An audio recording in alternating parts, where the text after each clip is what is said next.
तो जैसे कि इंसानों की तख्लीक मिट्टी से, जिन्नातों की तख्लीक आग से, फरिश्तों की तख्लीक और हूरों की तख्लीक नूर से है, उसी तरह नबी पाक सल्लल्लाहु अलैहि वसल्लम की हकीकत ये भी नूर है। आपकी तख्लीक नूर है, आप नूर से पैदा किए गए, नूर बनाए गए। और नूर जब बना तो ये नूर कोई मादा नहीं था, कोई मटेरियल नहीं था। रब तबारक व तआला ने बगैर किसी साबिका मादे के, बगैर किसी मिसाल के, बगैर किसी मटेरियल के अपनी कुदरत कामला से अपने हबीब के नूर को वजूद बख्शा। हम ये नहीं कहते कि रसूलुल्लाह का जो नूर था वो पहले किसी और शक्ल में था। ये अल्लाह की कुदरत है। रब तबारक व तआला की मशीयत ने जब चाहा, जब उसका इरादा हुआ, उसने अपने हबीब के नूर की तख्लीक फरमाई। और अपने हबीब की जब तख्लीक फरमाई तो अल्लाह के रसूल खुद हदीस पाक में इरशाद फरमाते हैं कि जब मेरे नूर को पैदा किया गया तो उस नूर ने अपने रब को सजदा किया। तो मेरा एक सजदा 70,000 साल का था। 70,000 साल तक ये नूर, जो मेरा नूर था, ये रब की तारीफ और तौसीफ बयान करता रहा, रब की तस्बीह बयान करता रहा। 70,000 साल तक मैं रब की तारीफ बयान करता रहा और रब तबारक व तआला मेरी तारीफ बयान करता रहा। 70,000 साल के बाद खिताब हुआ, कुम या मोहम्मद, ऐ मोहम्मद उठ जाइए, अपने सर अक़दस को उठाइए। तो अल्लाह के नबी फरमाते कि 70,000 साल के बाद जब मोहम्मद कहकर खिताब किया गया तो तब मैंने जाना कि मेरा नाम मोहम्मद रखा गया है। और मोहम्मद के मायने होते हैं सबसे ज्यादा तारीफ किया गया। तो सबसे ज्यादा कायनात में अगर किसी की तारीफ सबसे ज्यादा की जा सकती है और की गई है तो सिर्फ वाहिद रसूलुल्लाह की जात है। अब यहां पर दो बात देखिए कि तारीफ करने वाला तो कोई था ही नहीं, तो फिर सबसे ज्यादा तारीफ की किसने? कौन था जो इस नूर की तारीफ कर रहा था, इसकी तारीफ और तौसीफ बयान कर रहा था, इसकी खूबियां बयान कर रहा था? तो सिर्फ दो जातें थी, एक जात खुदा और एक जात रसूल। एक नूर मुस्तफ़ा था और एक रब तबारक व तआला की जात थी।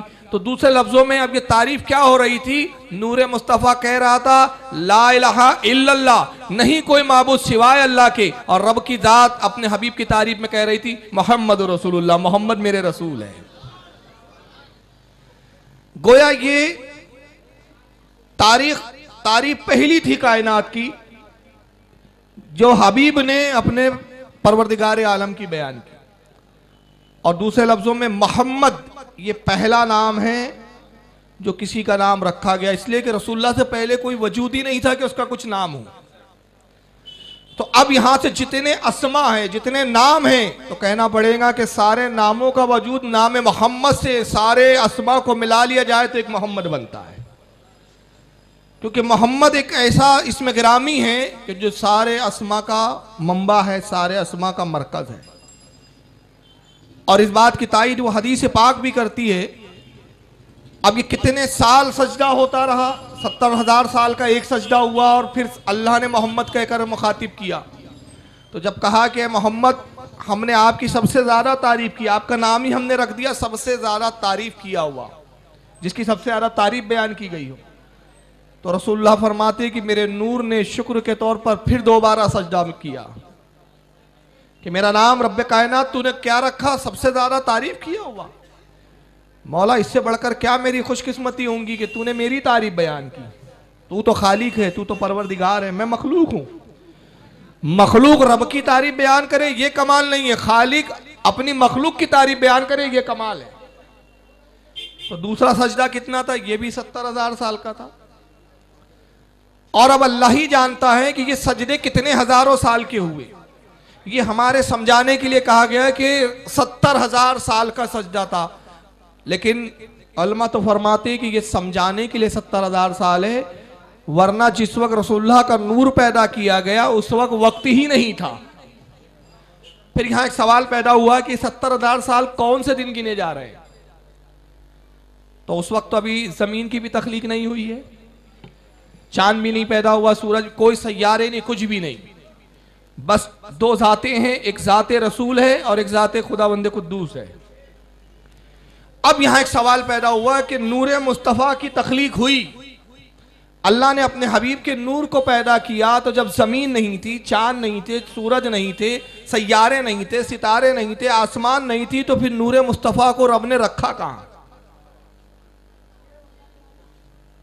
रखने के लिए कोई जगह तो चाहिए।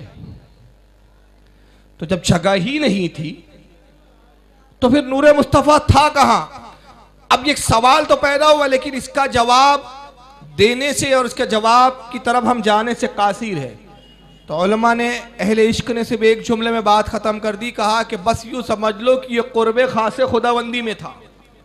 अब इससे ज़्यादा अल्फाजों की गुंजाइश नहीं है हमारे पास, कि जगह तो थी नहीं तो नूर मुस्तफ़ा कहाँ था? नूर मुस्तफ़ा क़ुर्बे ख़ासे खुदाबंदी में था, तो पहले हबीब के नूर को पैदा किया, जगह नहीं पैदा की, ताकि मालूम हो जाए कि हबीब जगह का मोहताज नहीं है, जगह हबीब की मोहताज है। हमारे हबीब को जगह की ज़रूरत नहीं है। तो ये ना देखो कि नबी मुस्तफ़ा सल्लल्लाहु अलैहि वसल्लम अगर ज़मीन के कब्र के अंदर आराम कर रहे तो समझ लो कि मर गए, मुर्दा हो गए, ख़त्म। वजूद मुस्तफ़ा इतना वसी है कि ज़मीन में नहीं समा सकता।